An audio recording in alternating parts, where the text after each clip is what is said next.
बोलो शंकर भगवान की जय। शिव महापुराण की जय। कैलाश संहिता। श्री व्यास जी से शौनकादिकों की वार्ता। मंगलमयी आदि शक्ति गणेश और स्कंद सहित प्रधान पुरुष शिव जी को मेरा नमस्कार। एक समय की बात है कि हिमालय पर्वत पर स्थित तपस्वी मुनियों ने काशी जाने की इच्छा की। उन्होंने काशी में पहुंचकर गंगा स्नान किया और भगवान विश्वनाथ के दर्शन किए और शिव जी को प्रणाम किया। उसी समय पंचकोशी को देखने की इच्छा से सूत जी भी वहां आ पहुंचे। सूत जी के दर्शन करके समस्त ऋषियों ने उन्हें प्रणाम किया। सूत जी ने सबसे कुशल क्षेम पूछी। मुनियों ने कहा, हे महाभाग, हे व्यास जी के परम शिष्य पौराणिक सूत जी, आप धन्य है कि आपको इतनी शिव शक्ति प्राप्त है।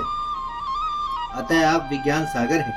इसलिए तो भगवान वेद व्यास जी ने आपको पुराणों में अभिषिक्त कर पुराण ज्ञाता गुरु बना दिया। आपके हृदय में पुराणों की गाथा विद्यमान है। इस कारण हम सब लोग आपके मुखराबिंद से मकरंद रूपी मनोहर कथा रूपी अमृत का पान करना चाहते हैं। आपसे बढ़कर हमारा कोई और गुरु नहीं हो सकता।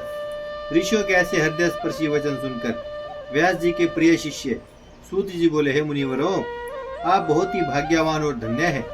मेरे गुरु व्यास जी ने नैमिषारण्य क्षेत्र के मुनियों को जो उपदेश दिया था उसे मैं आपको बताना चाहता हूँ। आशा करता हूँ कि आप उसे ध्यानपूर्वक सुनेंगे।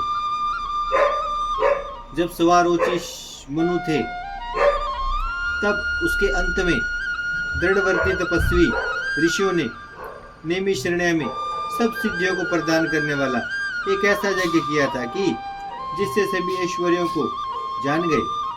उन्होंने मन में व्यास जी को प्रणाम करके शिव शक्ति में लीन होकर भस्म और रुद्राक्ष धारण किया। तभी वहां व्यास जी आ गए। मुनियों ने व्यास जी को स्वर्ण के आसन पर बिठाया। व्यास जी ने मुनियों से कुशल क्षेम पूछी। ऋषि बोले, आपके दर्शनों से हम कृतार्थ हो गए। अब आप हमें शिव जी के परम स्वरूप के विषय में कुछ बतलाइए। तब श्री वेद व्यास जी ने ओंकार युक्त परमेश्वर श्री शिव पार्वती जी का मन ही मन में स्मरण किया और कहने लगे, पार्वती जी का महादेव जी से प्रणव प्रश्न। व्यास जी बोले, हे ऋषि वृंद, शिव जी का वास्तविक ज्ञान ही प्रणव अर्थ का प्रकाश करने वाला है और यह उसी को प्राप्त हो सकता है जिस पर भगवान शिव जी प्रसन्न है।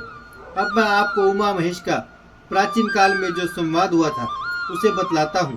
पूर्व काल में सती ने जब अपने पिता दक्ष के यज्ञ में अपने पति शिव जी की निंदा सुनी तो उसी क्षण उन्होंने अग्निकुंड में कूदकर अपना शरीर भस्म कर दिया और हिमाचल के घर पार्वती के रूप में जन्म ग्रहण किया।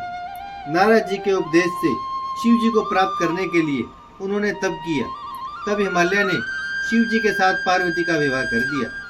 एक बार देवी पार्वती ने अपने पति शिव जी से कहा, हे प्राणेश्वर, मैं आपकी वही स्त्री हूँ जो कि पिता दक्ष के यहाँ आपकी निंदा सुनकर शरीर त्याग दिया था। अब मैं हिमाचल की पुत्री हूँ, अतः आप अब मुझे मंत्र दीक्षा के विधान से विशुद्ध तत्व के ज्ञान को उपदेश दें।